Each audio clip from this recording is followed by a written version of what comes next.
మొట్టమొదటి factory outlet మన Mukunda jewellers లో అన్ని జ్యువెలరీపై ఉన్న విఏ కేవలం 2 to 12% మాత్రమే. No making charges. విచేయండి ముకుంద జ్యువెలర్స్, జూబ్లీ హిల్స్ మరియు వైజాగ్.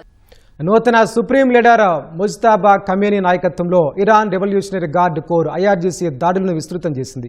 గల్ఫ్ దేశాల్లోని అమెరికా సైనిక స్థావరాలు సహా చమురు కేంద్రాలపై డ్రోన్లు క్షిపణులతో విరుచుకుపడుతోంది. ఇజ్రాయెల్పై సైతం పదుల సంఖ్యలో క్షిపణులను ప్రయోగించింది. ఇరాన్ దాడుల్లో ఇజ్రాయెల్లో ఓ వ్యక్తి ప్రాణాలు కోల్పోయాడు. అటు కువైట్లోని అల్ అదీరీ హెలికాప్టర్ బేస్పై డ్రోన్లు, క్రూయిజ్ క్షిపణులతో దాడి చేసినట్లు ఐఆర్జీసీ ప్రకటించింది. గల్ఫ్ దేశాలపై ఇరాన్ దాడులు కొనసాగుతున్నాయి. ఇరాన్ జరిపిన డ్రోన్ దాడిలో మనామాలోని సిత్రా ప్రాంతంలో 32 మంది గాయపడ్డారని బహ్రెయిన్ మీడియా తెలిపింది. వారిలో 4 పరిస్థితి విషమంగా ఉందని వెల్లడించింది. ఇరాన్ డ్రోన్ దాడి తర్వాత చమురు ఎగుమతులను తాత్కాలికంగా నిలిపివేస్తున్నట్లు బహ్రెయిన్ ప్రభుత్వ చమురు సంస్థ బాబ్కో ఎనర్జీస్ తెలిపింది. షాయిబా చమురు కేంద్రం దిశగా వచ్చిన 4 డ్రోన్లను గగనతలంలోనే అడ్డుకున్నామని సౌదీ అరేబియా రక్షణ శాఖ తెలిపింది. అమెరికా సైనికులు బస చేస్తున్న ప్రిన్స్ సుల్తాన్ వైమానిక స్థావరం దిశగా దూసుకొచ్చిన బాలిస్టిక్ క్షిపణిని పేల్చివేశామని పేర్కొంది. ఇరాన్ క్షిపణి దాడిలో ఒక భారతీయుడు మృతి చెందాడని వార్తలు రాగా అవి నిరాధారమని సౌదీ అరేబియాలోని భారత రాయబార కార్యాలయం తెలిపింది. అబుదాబిలో డ్రోన్ శిథిలాలు పడి 2 గాయపడ్డారు.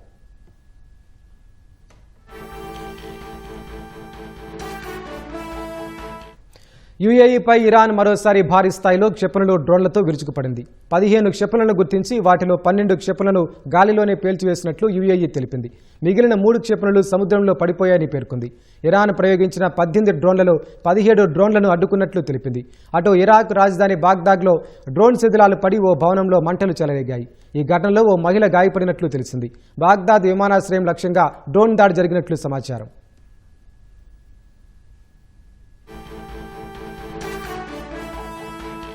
అటు ఇజ్రాయెల్లో క్షిపణి దాడులు కొనసాగుతున్నాయి. టెల్ అవీవ్ సహా ఇతర నగరాల గగనతలంలో క్షిపణులు దూసుకెళ్తున్న దృశ్యాలు కనిపించాయి. పలుచోట్ల క్షిపణి శకలాలు పడి కార్లు, ఇళ్లు స్వల్పంగా దెబ్బతిన్నాయి. ఇరాన్ క్షిపణి దాడులను గగనతలంలోనే అడ్డుకుంటున్నామని ఇజ్రాయెల్ డిఫెన్స్ ఫోర్సెస్ తెలిపింది.